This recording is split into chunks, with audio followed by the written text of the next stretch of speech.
안녕하세요. 오늘은 조금 심각한 주제를 얘기해 보려고 합니다. 이번 8월 16일 이후부터 자동차 보험 약관 변경 내용입니다. 간단하게 설명을 드리면은 사고가 났을 경우에 수리를 하셔야 되는데, 기존 같은 경우에는 이제 내가 순정으로 고칠지 아니면 애프터 제품으로 고칠지 선택을 하실 수가 있는데, 변경된 약관은 뭐냐면은 순정 부품이 아닌 애프터 제품이 대체할 수 있으면 그 애프터 제품으로만 수리를 해야 되는 사항이 생겼습니다. 이렇게 언뜻 들었으면은 잘 모르실 수 있잖아요. 그럼 이게 어떤 건지 한번 자세하게 알아보겠습니다. 순정 부품이 아니라 애프터 제품을 쓴다는 건데, 제가 바꾸고 싶으면 바꾸면 되는 거 아니에요? 예전에는 순정을 하든 애프터를 하든 내 선택인 겁니다. 근데 지금은 만약에 순정 부품을 하고 싶다, 근데 애프터 제품이 있어요. 그러면은 무조건 애프터 제품으로 수리를 하셔야 돼요. 근데 내가 순정 부품으로 하고 싶다, 그러면은 순정 부품으로 하되 차액이 발생할 거 아니에요. 그 차액은 본인이 내셔야 됩니다. 예를 들어서 앞범퍼가 100만 원이라고 해요. 하지만 애프터 제품으로 해서 50만 원짜리 범퍼가 있으면은 보험사에서는 50만 원만 인정을 해준다는 얘기입니다. 보험사만 좋은 거 아니에요? 보험사에서 말하는 거는 과하게 보험료가 청구되고 있기 때문에 전체적인 보험료를 낮추려고 시행하려고 한다라고 하는데, 중국산 애프터 제품만 써야 되냐? 그런 건 아니고 KAPA, 카파라는 한국 자동차 부품 협회에서 인증한 제품으로 수리를 하시는 겁니다. 제가 고를 수 있는 자유는 없는 거잖아요. 자유는 있죠. 돈만 내시면 됩니다. 애프터마켓 제품을 카파마크가 있는 게 아니라 제가 아무 데서 아는 곳이 있어요. 거기서 한다 하면은 그거에 대한 보험금은 어떻게 되나요? 인증된 애프터 제품 가격보다 싸면은 보험회사에서는 오히려 땡큐죠. 만약에 더 높으면은 그것도 그냥 순정처럼 차익을 지불하고. 그럼요. 이제는 최소 금액을 정해놓는다고 생각이 드네요. 이거에 대해서 문제점이, 내가 피해자인데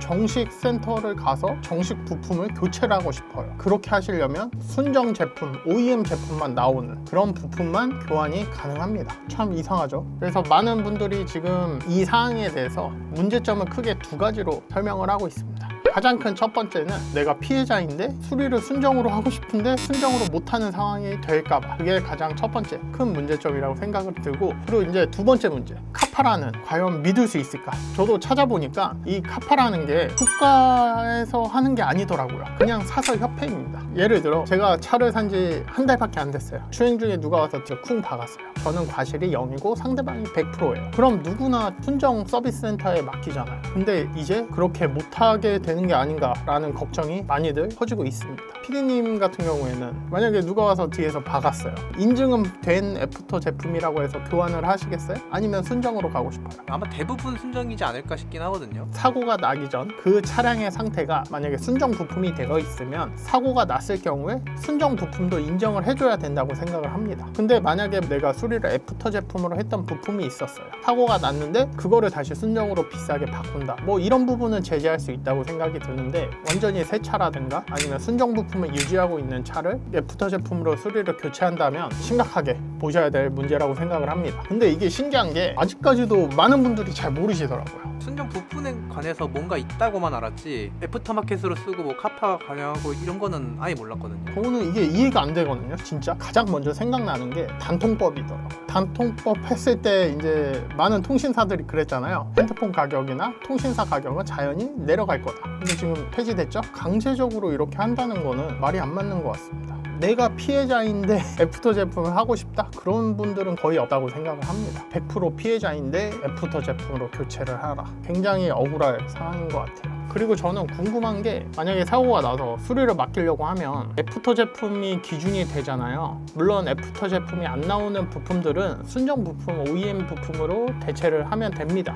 애프터 제품이 있으면은 애프터 제품 가격이 기준이 되잖아요. 그러면은 누가 정식 센터에 맡길까요? 저는 그게 되게 궁금하더라고요. 이제 정식 센터에서는 OEM을 기준으로 판매를 하고 수리를 하는데, 만약에 내가 사고가 나서 정식 센터에 맡겨도 어차피 내 자비를 어느 정도 부담을 해야 된다고 하면 그냥 일반 사설 센터를 가서 수리를 하는 게 더 싸니까 그렇게 하지 않을까요? 수입차 서비스 센터들, 그리고 현대기아 서비스 센터들은 이거를 환영을 할까요? 그런 분들은 그러면은 그걸 어떻게 수리를 해야 될까요? 저는 갑자기 이런 의문점이 드네요. 그럼 마지막으로 한번 간략하게 설명을 다시 한번 드리겠습니다. 8월 16일 이후부터 자동차 보험을 새로 가입을 하시거나 갱신을 하시는 분들한테 적용되는 내용인데, 차량에 사고가 났을 경우에 대체 가능한 캐파에서 인증받은 애프터 제품이 있는 경우에는 그 애프터 제품을 기준으로 수리가 적용이 됩니다. 예를 들어 100만 원짜리 순정 부품이 있지만 똑같은 기능을 가지고 있는 애프터 제품이 50만 원이 있으면은 보험회사에서는 50만 원만 지급을 하게 되어 있어요. 그래서 나는 순정으로 바꾸고 싶다라고 하시는 분들은